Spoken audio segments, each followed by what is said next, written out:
Welcome to British Scale Modelling. This is part 1 of the MENG British Female Tank Mark V. In this part, I'm just doing the assembly of the wheels and attaching them to the inner hull and all the little parts. So not much to be going on with straight away, but I'll see how far I can get on with this part. So let's jump into this. I'm starting off with the wheel assembly, and I'm painting these in Revit Aquila 91 steel. Now you don't necessarily really have to paint these. The majority of them will be covered with track. You won't actually see them. I like to paint them just in case you see glimpses of them, so I think it's worth the time doing. There's quite a few to paint. The big idle wheel that I'm doing here, there's 2 of them.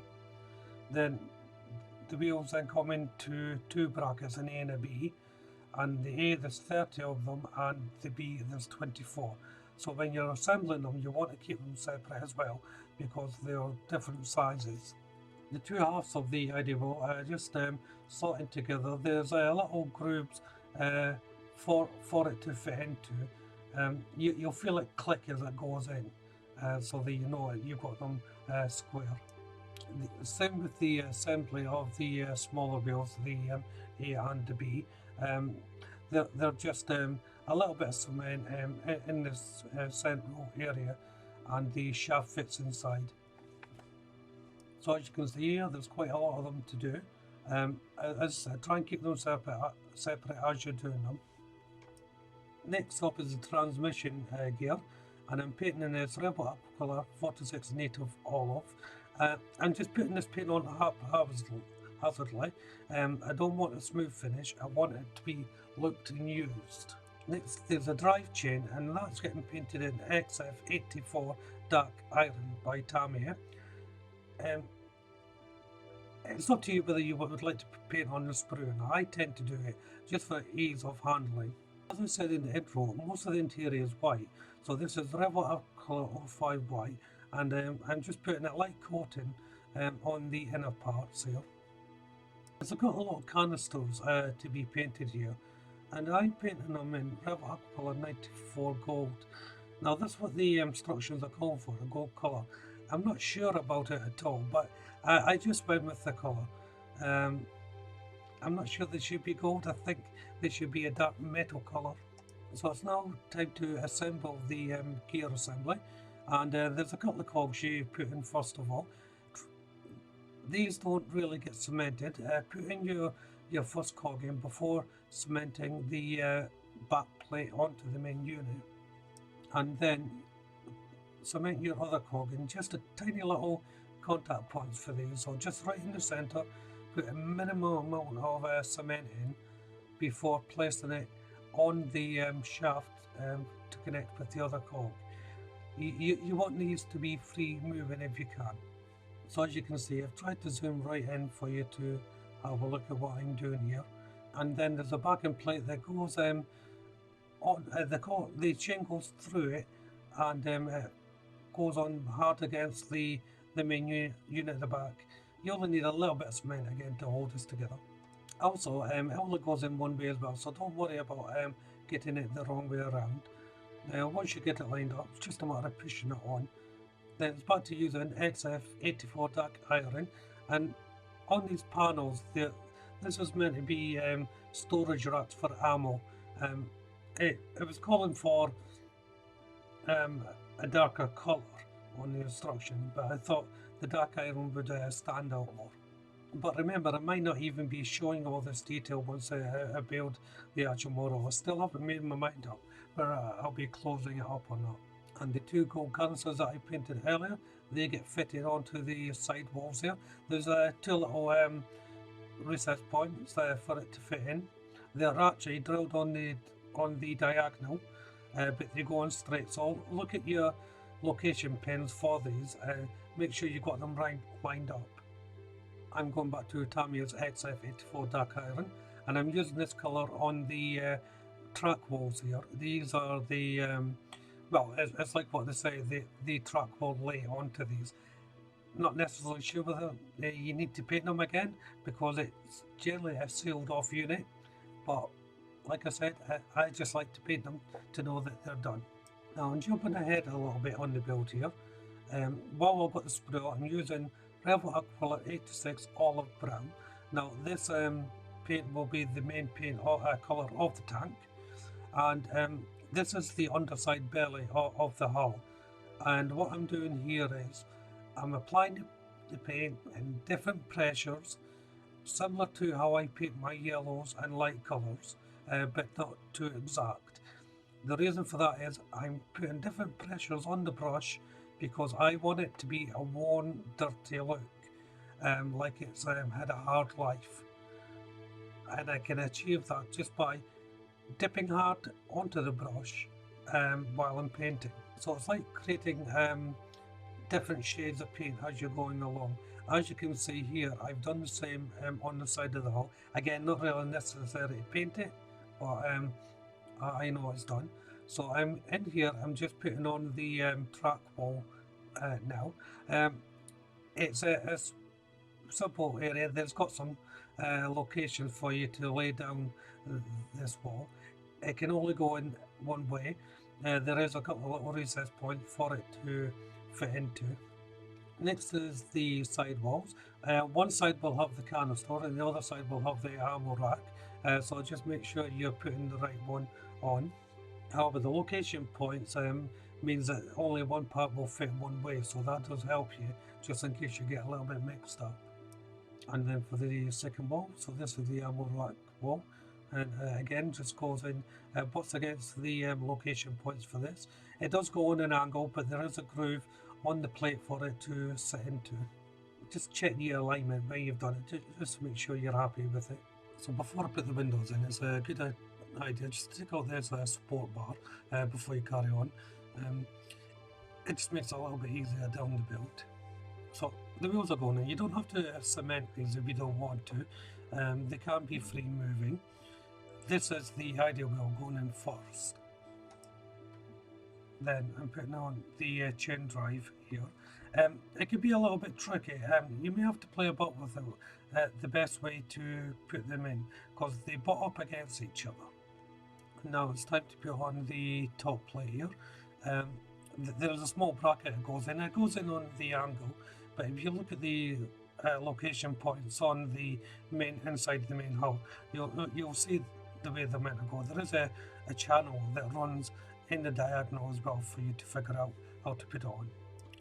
I would suggest when you're putting this on, line it up in the middle first before you place it on. It fits hard against the side here, but if you line it up in the middle first, the two end parts then just slot into place with a little bit of manoeuvring to get it in there. It shouldn't touch you too badly. I'm using Mr. Hobby's White Base 1000 as an undercoat for the photo etch. It's always better to paint an undercoat on the photo etch. You can do it by spray or hand paint like I'm doing here. And then you can paint your main colour, which for me is 86 Olive Brown by Revel Aquacolor. I'm using Revel Aquacolor 46 Native Olive. This is for the cover that goes onto the air vents on the side of the hull. You don't have to paint this if you're not showing the inside of the hull. At this point I still haven't made my mind up whether I will do or not. I'm just giving a coat of 86 Olive Brown for these little inside parts. I'm not sure whether they're going to show or not, so it's better just to put in a little bit of colour now, just in case. Before I place in the wheels, I'm just opening up the points here. I've dry fitted them and they're very, very tight, so it'd be wise just to open them up. You can either do it with using a bigger drill piece or just opening them up with your hobby knife like I'm doing here. There is some photo etch parts to put on for, however. They're just little dividing plates that go in the sections along the prongs here for the wheels, and just attaching these with a bit of super glue. In actual fact, in hindsight, you really do not have to put these on. I would suggest don't bother putting them on. They just get in the way, and when the traps are on, you're not going to see them. There's a lot of support rod that goes in between the idle wheel and the chain wheel here. I would say it's quite important to go on, otherwise when you're closing up it will push in and bend. So this will just help it brace together. And now there's a couple of little covers that have got to go on. They're quite simple to place in, it fitted rather well. Now it's time to place in the wheels. Check your instructions here, because there's two different sizes of the wheels I explained before. In the diagram you can see the darker colour to the lighter colour. They go in patterns, and once you get the pattern correct, it's almost automatic how you put them in. Unlike the idle wheel, they just push in. If you haven't opened up the holes for the pins far enough, you will find this difficult because they are very, very tight. So that's one side of the hull done, just one more wheel to go in, and again just pushes in without any fuss. It's time to put the base coat down, and the main colour is 86 Olive Brown by Revit Aquacolor. And what I'm doing here is I'm just painting the ridges first of all, because this section will be painted in white for the white and red flashes that go on the end. So what's the edges are painted is Revit Aquacolor 05 white, and it's just for these parts here. Always paint in the white first before you put your next colour on top. It just makes it easier. Before I lay down any more colour, just popping on the vent cover, and then it's back to the main colour. Just putting a very thin coat on here, as you can see with one part of the hull. Just placing on the other vent cover before I carry on with the rest of the painting. For the red flash, it's Revit Aquacolor 36 Cam Red, and I'm painting this in without any masking tape. There's enough guidelines on the side of the house for me to do that. I don't want 100% straight line anyway. All these would have been hand painted. However, I'm using a little bit of masking tape here for the main colour backing onto the white. The reason for that is where the flash is, there's not really any markings that I can guide my brush with, so it's better now to use a little bit of masking tape just to create the edge. I'm using Tamiya's XF84 dark iron to paint in some detail there. As you can see at the bottom of the screen, I've already completed the most of one half of the hull, so this is just the second half that I'm showing you here. There's a couple of little change lengths and things that you have to make up here. They're dotted around the hull of the tank.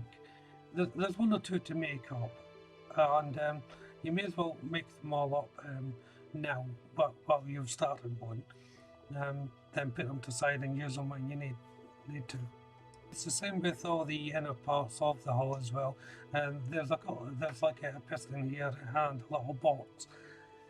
If you decide to put them on, it's up to you, but again, you won't see it once all the halves are put together and the track is on. Now it's time to complete the second half of the tank fuselage, and it just fits on rather nicely. There is some grooves and location points for you to guide you in. I suggest just lining up the pins and putting your cement on the hard ridge that you've already put your wheels on. That way it's not going to slide around too much. You may need to clamp it when it goes on. Mine's fitted really well. I only had to hold the ends for it to bond. So this will be a good place to end part 1. If you haven't done so already, why don't you check out the other builds on the channel. Subscribe to that channel as well for any updates, including updates for this build. Hit that like button and of course leave a comment. But for now, thank you all very much for watching. Bye bye.